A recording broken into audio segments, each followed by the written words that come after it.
Bonjour! Le temps d'un café et à l'heure où chacun prépare ses budgets, regardons ensemble quelles sont les principales tendances pour l'année 2018 en France.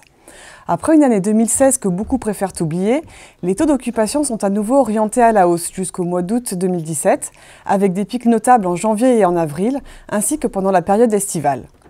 En revanche, les prix moyens sont en retrait dans toutes les catégories. D'une part, les hôteliers sont plus prudents dans leur politique tarifaire. D'autre part, les groupes sont de retour sur le marché et pèsent sur le prix moyen. Enfin, certains marchés avaient pleinement bénéficié d'un effet euro en 2016. À fin août 2017, le RevPAR est en hausse de 3,3% et cette tendance devrait se poursuivre d'ici la fin de l'année. L'état des réservations à Paris est satisfaisant et montre notamment le retour d'une clientèle d'agrément. Dans ce contexte, l'heure est à l'optimisme pour 2018, avec, d'une manière générale, une hausse modérée des taux d'occupation et une plus forte croissance des prix moyens. À Paris, les hôtels devraient observer des taux d'occupation relativement stables en 2018, à un niveau optimal, et bénéficier d'une croissance soutenue des prix moyens. L'attribution des Jeux Olympiques de 2024 devrait d'ores et déjà avoir un impact sur l'image de la destination, récompense des nombreuses actions de communication engagées dans cette course au titre. Le marché devrait par ailleurs être impacté par la fermeture pour rénovation de l'hôtel Pullman Montparnasse, tandis que le marché haut de gamme sera redynamisé par la réouverture du Lutetia, après celle du Crillon en 2017. Les marchés phares évoluent également en périphérie, avec à La Défense l'ouverture d'un hôtel Citizen M en 2017, à Orly la fermeture de l'hôtel Hilton, compensée par les ouvertures de Hall Suite et Novotel pour une capacité totale équivalente, soit 300 chambres, à Roissy, les ouvertures de Holiday Inn Express, Aloft et Element pour un total de 600 chambres. En province également, de grands projets sont à prendre en compte. Le sport a profité à Marseille, qui en a été la capitale en 2017, avec une belle hausse des taux d'occupation.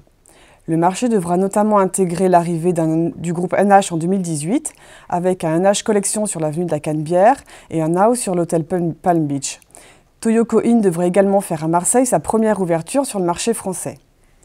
Le TGV est arrivé à Bordeaux et les développements hôteliers sont en ordre de marche dans le quartier Euratlantique, avec les arrivées prévues de Radisson et Hilton entre autres, pour la seule année 2018. Les taux d'occupation restent heureusement encore élevés et en progression, mais le marché devra compter sur le développement des bureaux dans le quartier Euratlantique, l'extension du Palais des Congrès ainsi que l'ouverture de l'Arena à Floirac pour soutenir le remplissage des hôtels. À Lyon, l'ouverture de l'Intercontinental Hôtel Dieu est particulièrement attendue et modifiera le paysage de l'hôtellerie haut de gamme dans la capitale des Gaules.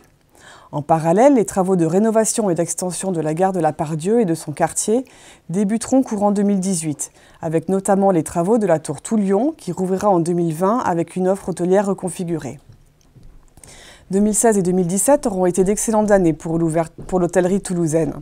L'offre se diversifiera en 2018 avec les ouvertures attendues de Mama Shelter, NH et Residence Inn by Marriott, tandis que la Piste des Géants, site culturel et d'innovation, participera au dynamisme touristique de la destination.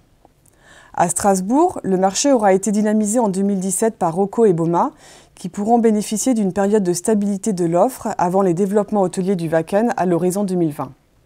Ainsi, d'une manière générale, 2018 sera l'année des nouveaux entrants sur le marché français. À bientôt, le temps d'un café.